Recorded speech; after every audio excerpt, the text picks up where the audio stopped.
Assalamualaikum warahmatullahi wabarakatuh. Kami dari kelompok 2 keperawatan paliatif dan menjelang ajal. Di sini kami akan melakukan role-play penyampaian berita duka. Saya Rindu sebagai kameramen dan editor. Saya Alia Rama sebagai dokter. Saya Dera Aulia Febrianti sebagai perawat. Saya Mila Salsabila sebagai perawat pendamping. Saya Nur Jamila sebagai mahasiswa keperawatan yang sedang ikut praktek. Saya Nasya Naura sebagai pasien. Saya Alexandra Silvipa sebagai anak pertama dari pasien. Saya Adila Dwi sebagai anak kedua dari pasien. Saya Arif Syafroin sebagai suami dari pasien. Saya Uli Wahyudi sebagai ustadz.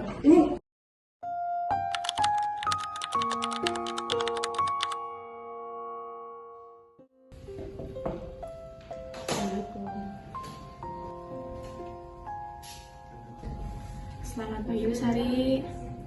Tidurnya tadi malam gimana? Apakah nyeri dadanya masih terasa sakit? Masih agak nyeri Bu, tapi saya bersyukur masih bisa melihat laki-laki. Alhamdulillah ya Bu. Nanti kita bantu atur untuk dosisnya supaya Ibu lebih nyaman lagi. Bu, dosis morfinnya perlu dinaikin nggak? Belum dulu. Nanti kita lapor dulu ke dokter Hani.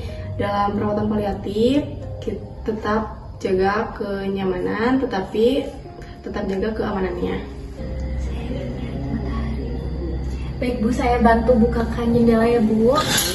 Bagaimana Bu, apakah terasa hangat? Terima kasih, rasanya sangat tenang dan hangat. Bu, Ibu. Dok, saya mau terus terang saja, apakah masih ada harapan?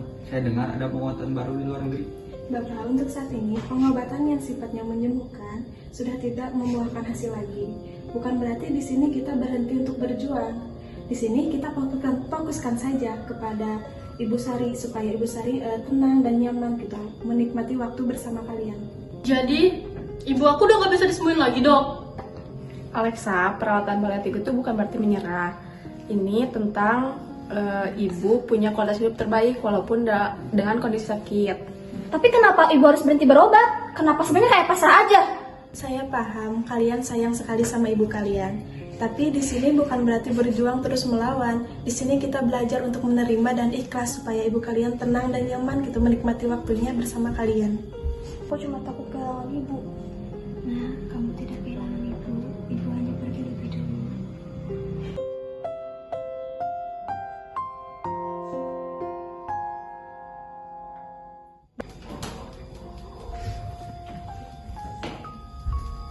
Assalamualaikum Bu Sari.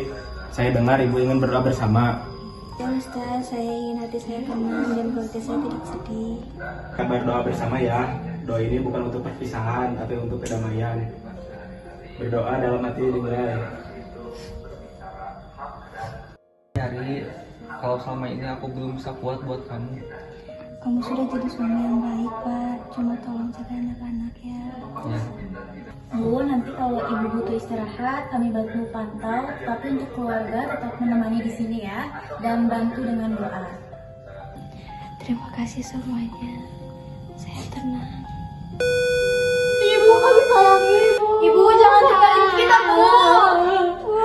Tenang ya, Nak. Ibu sudah damai di atas sana. Kita doakan. Beliau sudah berpulang dengan tenang. Mari kita doakan semoga beliau diterima di sisi Allah. Amin. Bu Lestari, rasanya berat ya. Saya pikir tugas perawat cuma ngurus obat dan infus saja, tapi ternyata lebih dari itu. Betul, dalam paliatif bukan hanya merawat tubuh saja, tapi hati dan keluarga pasien. Di sini kita tidak selalu bisa untuk menyembuhkan, tapi di sini kita bisa menghadirkan rasa kasih, empati, dan ketenangan. Itulah makna dari perawatan menjelang ajal.